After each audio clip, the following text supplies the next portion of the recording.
ಮಾಡಿವೆ. ಪ್ರಕೃತಿಯಲ್ಲಿರುವ ಎಲ್ಲ ಪ್ರಾಣಿಗಳಲ್ಲಿ ದುರ್ಬಲರನ್ನು ತುಳಿದು ಅನ್ಯಾಯದ ಜೀವನ ನಡೆಸುವವರು ಬಲವಂತ ಮನುಷ್ಯರು ಮಾತ್ರ, ಎಂದಿತು. ಹಾಗಾದರೆ ಅಪ್ಪಾ, ಮನುಷ್ಯರ ಈ ಜೀವನ ವಿಧಾನ ಬಹಳ ಕೆಟ್ಟದ್ದು ಅಲ್ಲವೇ? ಇದನ್ನೆಲ್ಲ ನಿವಾರಿಸಲು ಪ್ರಕೃತಿ ಏನನ್ನೂ ಮಾಡುವುದಿಲ್ಲ ಯಾಕೆ? ಎಂದು ಕೇಳಿತು ಮಗಳಾನೆ. ಅಪ್ಪಾನೇ, ಮಗು ಮನುಷ್ಯ ಕುಲದಲ್ಲಿನ ಈ ರೋಗವನ್ನು ನಿವಾರಿಸಲು ನಿಸರ್ಗ ಕಾಲ ಕಾಲಕ್ಕೆ ಸರಿಯಾಗಿ ಮಹಾತ್ಮರನ್ನು ಸೃಷ್ಟಿಸಿ ಅಸಮಾನತೆಯನ್ನು ಹೋಗಲಾಡಿಸಲು ಪ್ರಯತ್ನ ಪಡುತ್ತಲೇ ಇದೆ. ಅಂದೊಮ್ಮೆ ಗೌತಮ ಬುದ್ಧ ಅನ್ನುವ ಮಹಾ ಕಾರುಣ್ಯಮೂರ್ತಿಯನ್ನು ಸೃಷ್ಟಿಸಿದ ಪ್ರಕೃತಿ ಮನುಷ್ಯರ ನಡುವಿನ ತಾರತಮ್ಯವನ್ನು ನಿವಾರಿಸಲು ಪ್ರಯತ್ನಿಸಿತು. ಬುದ್ಧರ ಜೀವನವು ನಮ್ಮ ಹಾಗೇ ನಿಸರ್ಗದ ಮಡಿಲಲ್ಲಿ ಸಾಗಿತು. ಮನುಷ್ಯರ ಲೋಭಕ್ಕೆ, ಪರಸ್ಪರ ತಾರತಮ್ಯಕ್ಕೆ ಕಾರಣ ಹುಡುಕಿದ ಅವರು ಅದನ್ನು ನಿವಾರಿಸುವ ಉಪಾಯಗಳನ್ನು ಸಹಮಾನವರಿಗೆಲ್ಲ ಹೇಳಿಕೊಟ್ಟರು. ಆದರೆ ಯಾರೂ ಅವರ ಮಾತನ್ನು ನೆನಪಿನಲ್ಲಿಟ್ಟುಕೊಳ್ಳಲಿಲ್ಲ. ವಿಚಿತ್ರವೆಂದರೆ ಅವರ ಮೇಲೂ ದ್ವೇಷ ಕಾರಿದರು. ಅದಾದ ಮೇಲೆ ಬಸವಣ್ಣನವರು, ವಿವೇಕಾನಂದರು ಬಂದರು. ಯಾರು ಬಂದರೂ, ಎಷ್ಟು ಪ್ರಯತ್ನಿಸಿದರೂ ಸ್ವಾರ್ಥಿಗಳಾದ ಮನುಷ್ಯರ ನಡುವಿನ ತಾರತಮ್ಯ ಅಳಿಯಲೇ ಇಲ್ಲ. ಅಪ್ಪಾನೆಯ ಮಾತಿಗೆ ದನಿಗೂಡಿಸಿದ ಅಮ್ಮಾನೆ, ಇಂಥ ಮಹಾತ್ಮರ ಪ್ರಯತ್ನಗಳ ಬಳಿಕ ಉತ್ತರ ಭಾರತದಲ್ಲಿ ಬಾಬಾ ಸಾಹೇಬ ಅಂಬೇಡ್ಕರ್ ಅನ್ನುವವರು ಹುಟ್ಟಿದರು. ಅವರು ಬುದ್ಧ, ಬಸವಣ್ಣ, ವಿವೇಕಾನಂದರ ಕೆಲಸವನ್ನು ಮುಂದುವರಿಸಿದರು. ಅಧೋಗತಿಗಿಳಿದಿದ್ದ ಮಾನವರ ಬದುಕನ್ನು ತಮ್ಮ ಜ್ಞಾನದಿಂದ ಸರಿದಾರಿಗೆ ತರುವ ಸಲುವಾಗಿ ದೇಶಗಳನ್ನು ಸುತ್ತಿ ಅಧ್ಯಯನ ನಡೆಸಿದರು. ತಾರತಮ್ಯವನ್ನು ಅಳಿಸಿಹಾಕುವ, ತುಳಿತಕ್ಕೆ ಒಳಗಾದವರನ್ನು ಮೇಲೆ ಎತ್ತುವ, ದುಷ್ಟರನ್ನು ಶಿಕ್ಷಿಸುವ, ಎಲ್ಲರಿಗೂ ಸಮಾನ ಅವಕಾಶ ಕೊಡುವ ಒಂದು ಸಂವಿಧಾನವನ್ನು ನಮ್ಮ ದೇಶಕ್ಕಾಗಿ ರಚಿಸಿಕೊಟ್ಟರು. ಇದನ್ನು ಕೇಳಿದ ಮಗಳಾನೆ, ಅಂಬೇಡ್ಕರ್ ಅವರು ಅಷ್ಟೊಂದು ಒಳ್ಳೆಯ ಕೆಲಸ ಮಾಡಿದ್ದಾರೆ ಅಂದೇಲೆ ಇನ್ನೂ ಯಾಕೆ ತಾರತಮ್ಯ ಹಾಗೇ ಇದೆ? ಆ ತಾಯಿ ಮಗಳು ಯಾಕೆ ಹಾಗೆ ಸೂರಿಲ್ಲದೆ ಹರಿದ ಬಟ್ಟೆಯಲ್ಲೇ, ಚಳಿಯಲ್ಲಿ ಜೀವನ ನಡೆಸುತ್ತಿದ್ದಾರೆ ಅಂತ ಕೇಳಿತು. ಮಗಳಾನೆಯ ಬುದ್ಧಿವಂತಿಕೆಯನ್ನು ಮೆಚ್ಚುತ್ತಾ ಅಪ್ಪಾನೆ, ಮಗು ಮನುಷ್ಯರ ನಡುವಿನ ತಾರತಮ್ಯ ಕೆಲವು ಮೇಲ್ವಾತಿಯವರಿಂದ ಹಲವು ಸಿರಿವಂತರ ಕುತಂತ್ರದಿಂದ ಸೃಷ್ಟಿಯಾದದ್ದು. ಅಂಬೇಡ್ಕರರು ರಚಿಸಿದ ಸಂವಿಧಾನವನ್ನು ಜಾರಿ ಮಾಡಬೇಕಾದ ಜಾಗದಲ್ಲಿ ಆ ತಾರತಮ್ಯ ಸೃಷ್ಟಿ ಮಾಡಿರುವವರೇ ಈಗಲೂ ಕುಳಿತಿರುವುದರಿಂದ ಅವರ ಕನಸು ಇನ್ನೂ ನನಸಾಗದೇ ಉಳಿದಿದೆ. ಆದರೂ, ಶೋಷಣೆಯನ್ನು ಅನುಭವಿಸಿದ ಜನರ ಜೀವನದಲ್ಲಿ ಅಂಬೇಡ್ಕರ್ ಧೈರ್ಯದ ದೀಪ ಹಚ್ಚಿದರು.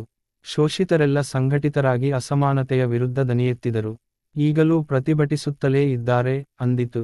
ಅಪ್ಪ, ಅಂಬೇಡ್ಕರ್ ಕೂಡ ಬಡವರಾಗಿದ್ದರೆ ಎಂದು ಕೇಳಿತು ಮಗಳಾನೆ. ದಿಂಡಲ, ಅವರ ಅಜ್ಜ ಮತ್ತು ತಂದೆ ಸೈನ್ಯದಲ್ಲಿ ಕೆಲಸ ಮಾಡುತ್ತಿದ್ದುದರಿಂದ ಅಷ್ಟೊಂದು ಬಡತನವಿರಲಿಲ್ಲ. ಆದರೆ ಜಾತಿ ಅಸಮಾನತೆಯ ರೋಗ ಅವರನ್ನು ಬಹಳ ನೋಯಿಸಿತು. ದೇಶವನ್ನು ರೋಗದಿಂದ ಪಾರು ಮಾಡುವ ಛಲದಿಂದ ಅಂಬೇಡ್ಕರ್ ಕಷ್ಟಪಟ್ಟು ಓದಿದರು.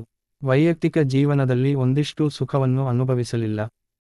ಅಪ್ಪಾನೆಯ ಮಾತಿಗೆ ಮಾತು ಜೋಡಿಸಿದ ಅಮ್ಮಾನೆ, ಒಮ್ಮೆ ಅಂಬೇಡ್ಕರರು ವಿದೇಶದಿಂದ ಬಂದ ಕೂಡಲೇ ದೊಡ್ಡ ಕೆಲಸ ಸಿಕ್ಕಿತು. ಅವರು ಯಾವಾಗಲೂ ಸೂಟು ಧರಿಸಿ ಕೆಲಸಕ್ಕೆ ಹೋಗುತ್ತಿದ್ದರು.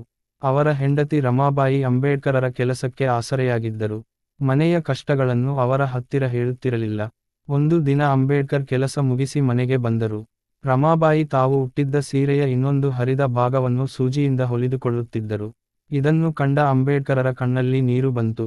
ರಮಾಬಾಯಿಯವರನ್ನು ಕರೆದುಕೊಂಡು ಬಟ್ಟೆ ಅಂಗಡಿಗೆ ಹೋದರು. ಅಂಗಡಿಯವನಿಗೆ ಚೆನ್ನಾಗಿರುವ 5-6 ಸೀರೆಗಳನ್ನು ತೋರಿಸಲು ಹೇಳಿದರು. ಆದರೆ, ರಮಾಬಾಯಿ ಸೀರೆಯನ್ನು ನೋಡದೆ ಅಂಬೇಡ್ಕರರ ಮುಖವನ್ನೇ ದಿಟ್ಟಿಸುತ್ತಿದ್ದರು. ಇದನ್ನು ಗಮನಿಸಿದ ಅಂಬೇಡ್ಕರ್, ಯಾಕೆ ಹಾಗೆ ನನ್ನನ್ನೇ ನೋಡುತ್ತಿರುವೆ ಅಂತ ಕೇಳಿದಾಗ ರಮಾಬಾಯಿ, ಎಷ್ಟೋ ವರ್ಷಗಳ ನಂತರ ನಿಮ್ಮನ್ನು ಇಷ್ಟು ಹತ್ತಿರದಿಂದ ನೋಡುವ ಅವಕಾಶ ಸಿಕ್ಕಿದೆ, ಅಂದರು. ಅಂಬೇಡ್ಕರರ ಕಣ್ಣು ತೇವಗೊಂಡಿತು. ಮಗಳಾನೆಯು ಕಣ್ಣಲ್ಲಿ ನೀರು ತುಂಬಿಕೊಂಡು, ಒಂದು ದೇಶಕ್ಕೆ ಸಂವಿಧಾನ ಬರೆದು, ತಾರತಮ್ಯವನ್ನು ನಿವಾರಿಸುವ ಕನಸು ಕಾಣುವುದು ಎಂದರೆ ಎಷ್ಟೊಂದು ದೊಡ್ಡ ಕೆಲಸ.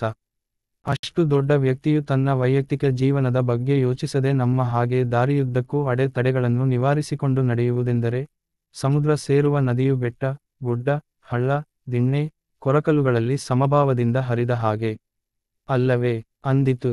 ಅಪ್ಪಾನೆ ಮತ್ತು ಅಮ್ಮಾನೆ ಮಗಳ ಬುದ್ಧಿವಂತಿಕೆ ಕಂಡು ಹೆಮ್ಮೆ ಪಟ್ಟವು. ಮರುದಿನ ಬೆಳಗ್ಗೆ ಮಗಳಾನೆ ನೀರು ಕುಡಿಯುವ ಕಟ್ಟೆಯ ಹತ್ತಿರ ಬಂತು. ಮರದ ಕೆಳಗೆ 2 ಕಲ್ಲುಗಳನ್ನು ಜೋಡಿಸಿ ತಾಯಿ ಏನನ್ನೋ ಬೇಯಿಸುತ್ತಿದ್ದಳು. ಮಗಳು ಒಂದು ಶಾಲೆಯ ಪುಸ್ತಕ ಹಿಡಿದು ಜೋರಾಗಿ ಓದಿಕೊಳ್ಳುತ್ತಿದ್ದಳು. ಡಾ. ಬಾಬಾ ಸಾಹೇಬ್ ಅಂಬೇಡ್ಕರ್ ಅವರು ಭಾರತದ ತಾರತಮ್ಯ ನಿವಾರಣೆಗೆ ಶ್ರಮಿಸಿದ ಮಹಾವ್ಯಕ್ತಿ.